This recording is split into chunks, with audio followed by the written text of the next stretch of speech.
Hello and welcome to the Habit Coach Podcast, the bite-sized podcast filled with quick and easy, actionable habits. Remember, great habits create that awesome life. I am Ashton Doctor, your habit coach, and today's fun fact of the day has to do with buttons. Did you know that buttons were originally an ornamental piece for clothing? Buttons were stitched onto clothing to represent status. Only later were they actually used to fasten garments as well. And this led to buttons becoming pieces of art. They were beautiful, painted buttons in enamel.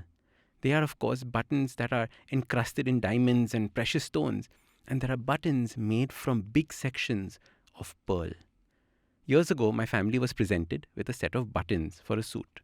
Again, these buttons were works of art, and they looked so gorgeous. So I told my dad, now that we have the buttons, we need to stitch a whole new suit around it. However, because the buttons were special, the suit material would also need to be special.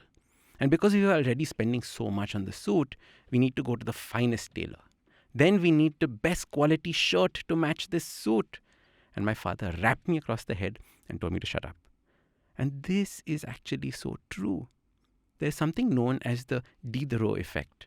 Denis Diderot was a French philosopher in the 1700s. And he actually wrote, or rather co-wrote, the original encyclopedias. However, he was broke and stayed in poverty. He wrote a short essay titled Regrets on Parting with My Old Dressing Gown. And there are two versions of this story floating around in the internet. In one version, he does not have enough money to get his daughter married. So the Queen of France gifts him some money. The first thing he does with that money is buys a very fancy robe. In the second version of the story, he is gifted a very fancy and expensive robe. From here on, the stories are identical. Now that he has this beautiful, very expensive robe, he sits in his study or office and begins to notice how the sofa is old, dirty, and dilapidated. It does not match his beautiful new robe. So he goes and buys a new sofa. He then notices how the carpet on the floor is torn and does not match the new robe or his new sofa. So then he goes and buys an expensive carpet. By now, the curtains are so boring and out of fashion that they do not match the beautiful robe or the posh sofa or that expensive carpet. By the end of all this, he spirals out of control and into a deep ditch of consumerism. He's constantly buying new things to match and keep up with something else. We often fall into this trap when we get a new salary raise. We begin to think of it as it is time to stay in a fancier house. Now, with that new house comes new expectations. We now have to send our kids to a better school, etc., etc., etc. I know a friend who bought a fancy car. Now, he can't go to the restaurants that he used to go in his fancy car. So he has to eat at fancier restaurants. He has to tip the valet more, etc., etc. Sometimes, like in the case of Diderot, it starts off as a gift. And this is why actually most lottery winners also lose all their earnings in the first year of winning a lottery.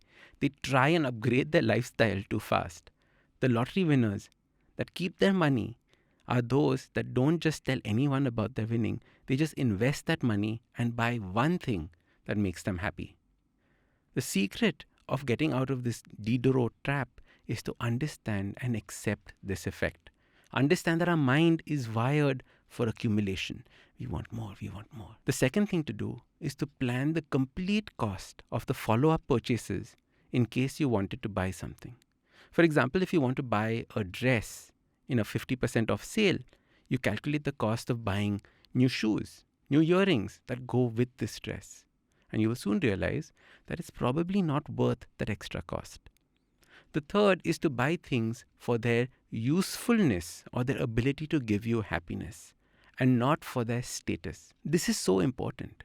You see, when you buy things for their status, you are buying it for other people's approval and not for your own happiness. Why spend money for others? Finally, understand that your possessions do not define you. Don't give them so much importance, especially around Christmas and New Year's end. This is a desire. There is a big, big desire to just spend, spend, and spend.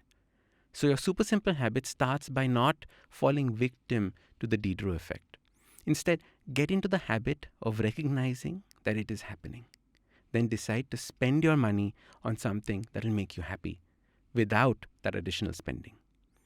Be wise and don't get lost in this world of unnecessary consumption.